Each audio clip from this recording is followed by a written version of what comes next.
Sony versus Fuji, the conclusion.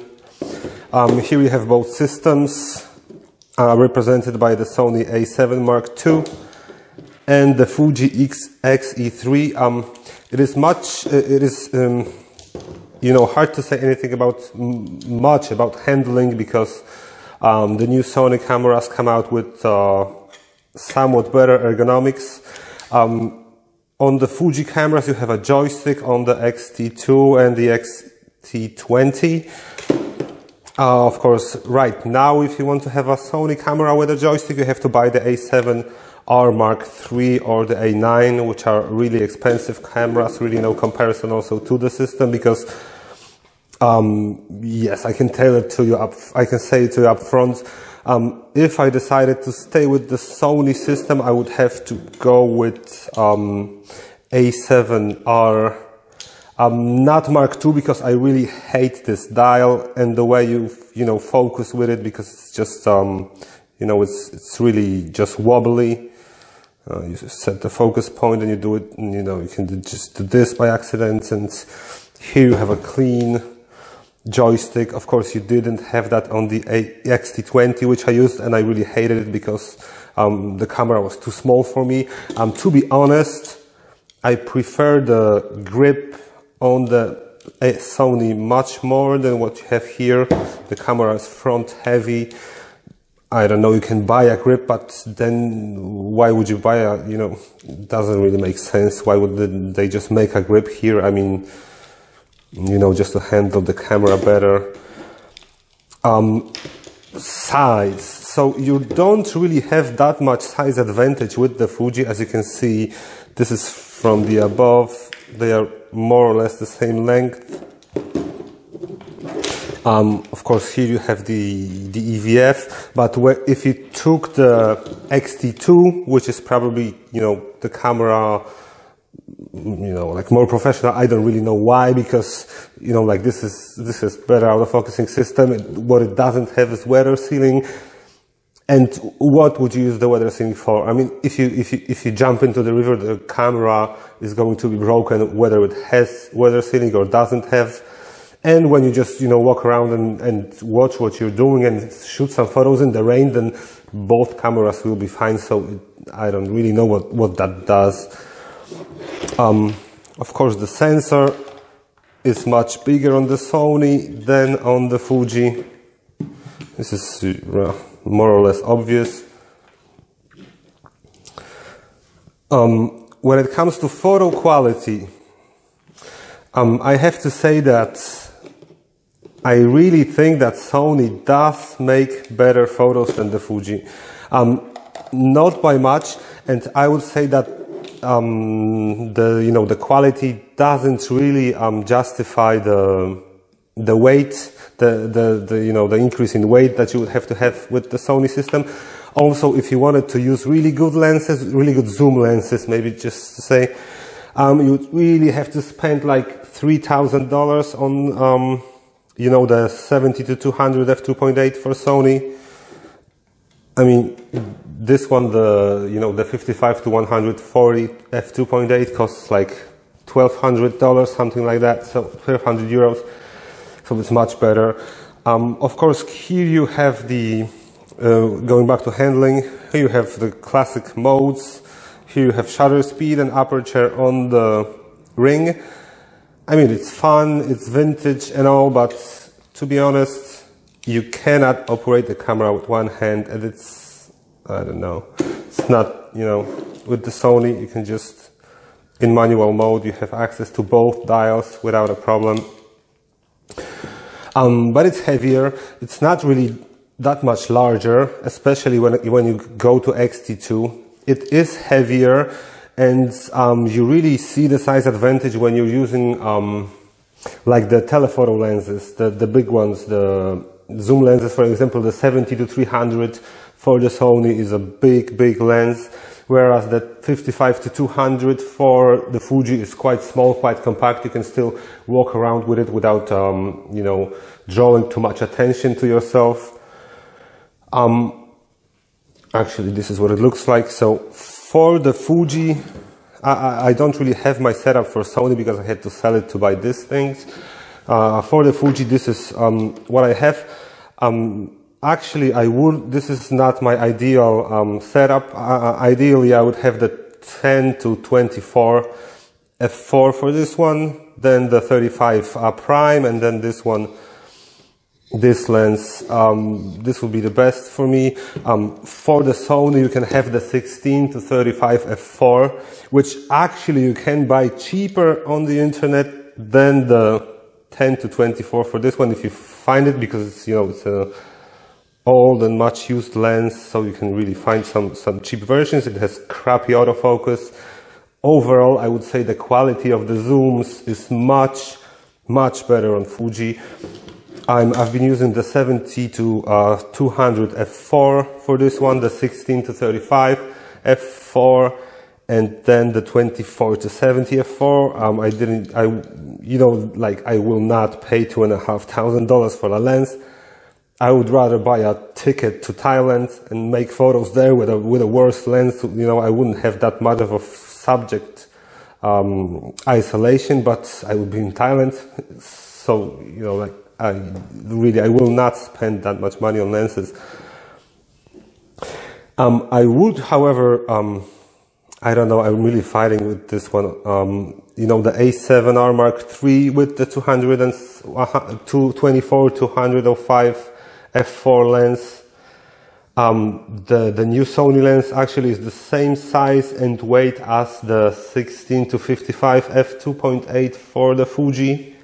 So, you know, this would be the setup I would prefer over the Fuji, but other than that, it would cost like $4,000. Other than that, I'm just gonna stay with Fuji because I don't have that much money to spend on my camera right now. If I earned money with my photos, I would probably go with the Sony. I could, you know, just walk around with Sony and primes, but you know, you just piss off people. You're on a trip with this solution. So probably, you know, when it comes to, for example, a 35 lens, actually Sony is smaller. You can see my video comparing the two setups. So Sony is smaller. Of course, this one is lighter, but with the Fuji you can go even smaller with the the 2.8, I think, the short lens. With Sony, this is the smallest you can get. Also, the Fuji is a little bit less assuming, but then X-T2 would of course look more like the Sony. Build quality. When it comes to build quality, actually Fuji wins hands down. Well, there are not many moving parts because of the screen, but really, even if you have the tilting screen on the X-T2, as you can see, everything is sturdy, nothing moves. You can just, you know, like shake it, you know, squeeze it and everything like that. The same thing with the EVF. When it comes to Sony, however, it's all like wobbly. You know, the things just, as you can see, this thing comes off, this thing comes off, the paint comes off. I mean, I was using the camera, I was always using a bag and everything. I wasn't just throwing it like in the backpack or something, but you know, the camera's 3 years old, like 2.5 years probably. But still, I mean, you know, things like this, you know, just, there's like a band here or something which just comes out each time. You know, it's from taking a camera out of the bag and putting it back in. This thing, I don't know why it happened. Really, I cannot see any handle here or anything like that.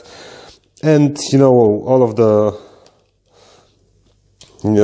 those compartments you have here, this, you know, the covers are just wobbly and plasticky. You really feel like that. You know what, it's the build quality.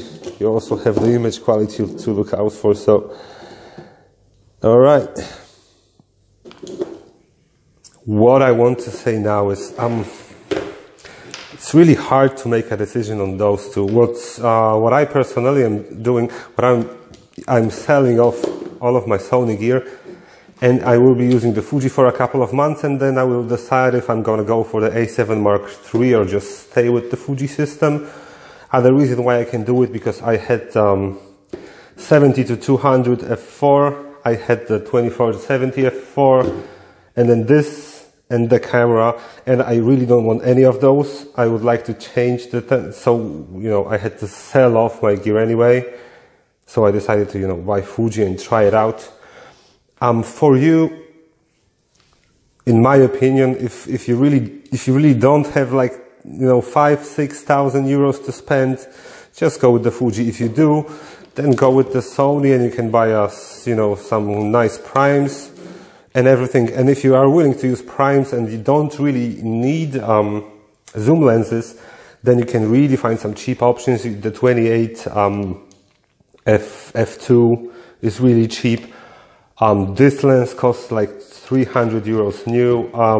There's a new Sony in development, a 20mm lens, which also will be cheap. And, you know, other than that, you have the Voigtlander. Actually is the ultra wide lens. It's actually quite expensive, but, you know, it's the same price as the ultra wide prime for the Fuji. Like the 14 costs like 800 euros, and the Voigtlander costs 800 euros also. So, okay, regarding the colors, the famous Fuji colors, I really don't know. Probably I find myself working on my colors less now than I did with the Sony, but really this is because I had to change my auto white balance here. I will show you. Just, where is my white balance? Not here. Nope. Right.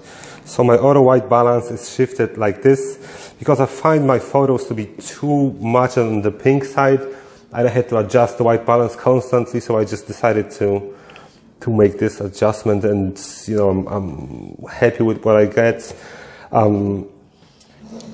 I think that if you know your goal is to have photos that are as realistic as possible, I really think that Sony would be better for it.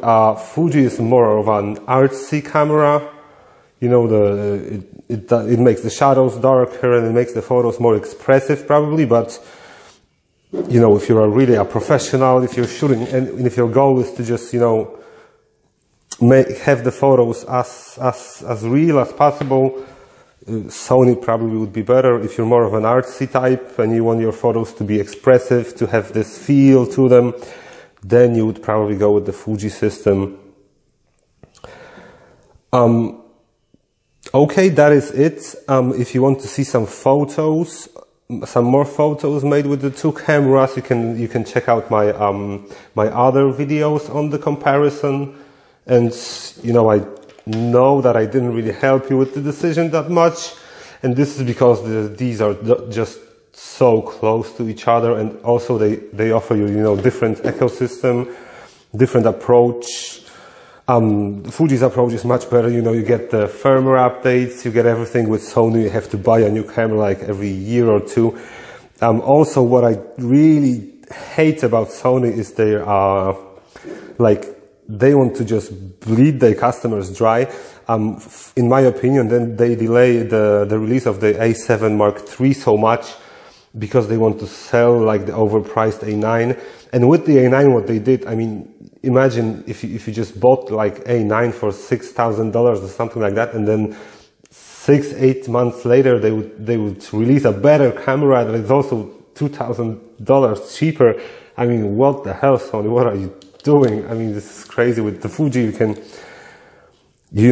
be assured that they will not make this model obsolete. That, you know, it's not like they're trying something out or stuff like that. So, Sony, if you have the money and if you are willing to invest a lot of money in the system. Fuji, if you just want to have a camera that you want to use for years, don't want to change that much, and, you know, want to be up to date, you know, Fuji will send you firmware updates, so you won't have to deal with stuff like, you know, 3 years old, one of the first autofocus systems on the mirrorless camera in 2017. Yeah, that's it. Draw your conclusions, and thanks for watching. Build quality.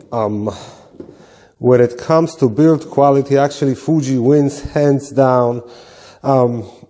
Well, there are not many moving parts because of the screen, but really, even if you have the tilting screen on the X-T2, as you can see, everything is sturdy, nothing moves. You can just, you know, like shake it, you know, squeeze it and everything like that. The same thing with the EVF. When it comes to Sony, however, it's all like wobbly. You know, the things just, as you can see, this thing comes off.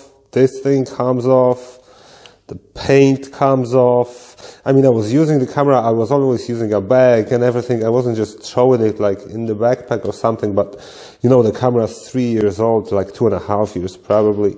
But still, I mean, you know, things like this, you know, just there's like a band here or something which just comes out each time. You know, it's from taking a camera out of the bag and putting it back in. This thing, I don't know why it happened. Really, I cannot see any handle here or anything like that. And, you know, all of those compartments you have here, this, you know, the covers are just wobbly and plasticky. You really feel like that. You know what, it's the build quality. You also have the image quality to look out for, so all right.